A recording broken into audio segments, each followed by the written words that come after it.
there's a problem that I see emerging, and I don't even know if it's emerging. It's probably something that's been going on for years before I ever got involved in this.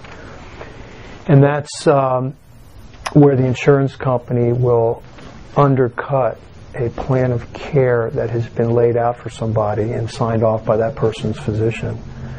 And basically, the way it works is when an individual needs care, in order to access policy benefits, they have to be assessed by a medical professional, and that entails having somebody physically go to the home, take a look at the way the home is laid out, and then observe the individual functioning within the home, and then they will assess what kind of needs they have. If they have difficulty walking and bathing and dressing or any of those things, a plan of care will be created as a result of that on-site evaluation, and the plan of care will lay out what the professional believes is medically necessary for the individual, and then the individual's physician will look at it and either sign off on it or modify it to some extent, and then the care commences, and then the invoicing goes to the insurance company, and then the insurance company gets a hold of it and says, no, we don't believe the person needs 8 hours of care a day, we're only going to approve 4. So right away you've got a conflict between the insurer and the insured person, where the insured person clearly has documented the need for 8 hours of care, and you have an insurance company that is obligated to pay for it, saying we're not going to pay for 8, we're going to pay for 4. I see that as probably the biggest problem in the industry, because that's the problem that's on the ground. It's a palpable problem. If somebody needs 8 hours of care and they're only getting 4, something's going to happen in those 4 hours that somebody's not there with them, and things do happen. People fall down. The elderly people, they fall down. And generally, elderly people who have problems with walking and balance and so forth, if they fall down, they can't get up on their own. They're stuck on the ground, or on the floor. And not only that, when they fall, they get hurt. They break hips and things like that. So it's a very serious problem. And it's the one thing that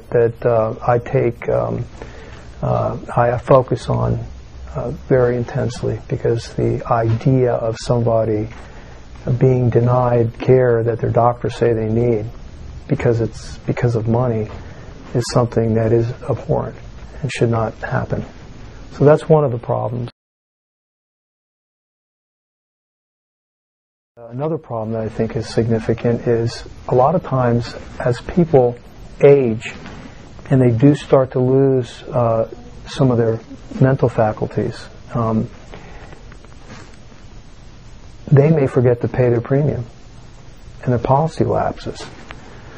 Well, there's a law in the state of Florida that recognizes that as people age, things do happen like that. So the law says that if a person lapsed their policy for non-payment because of some condition giving rise to the need for care, that policy can be reinstated. And I've had many people reinstated who just got confused and didn't pay their premium, or something happened. And that's huge, because once people reach that level, they become uninsurable.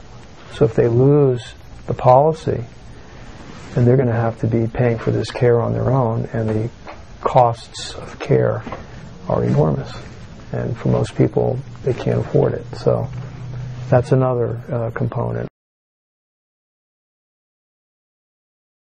Another issue involves having most of the policies that have been issued have a feature in them called a restoration of benefits, which is a feature that is very, very important, because essentially that provision in the policy can make the policy a perpetual policy.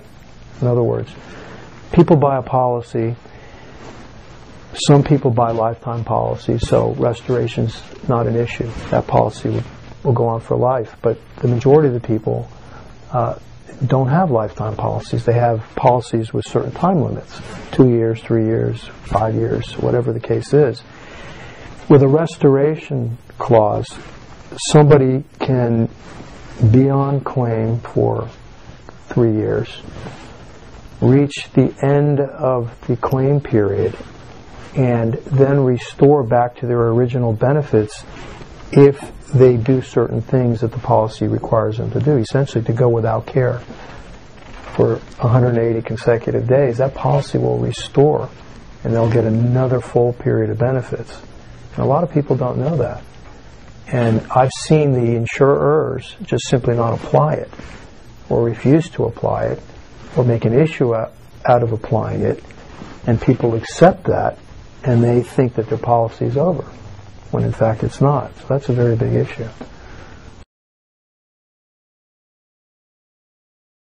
Another issue that I see a lot is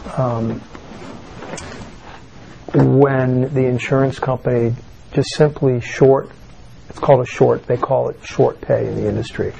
And that just simply means that the home health agency or registry provides $100 worth of care. They send the invoice to the insurance company.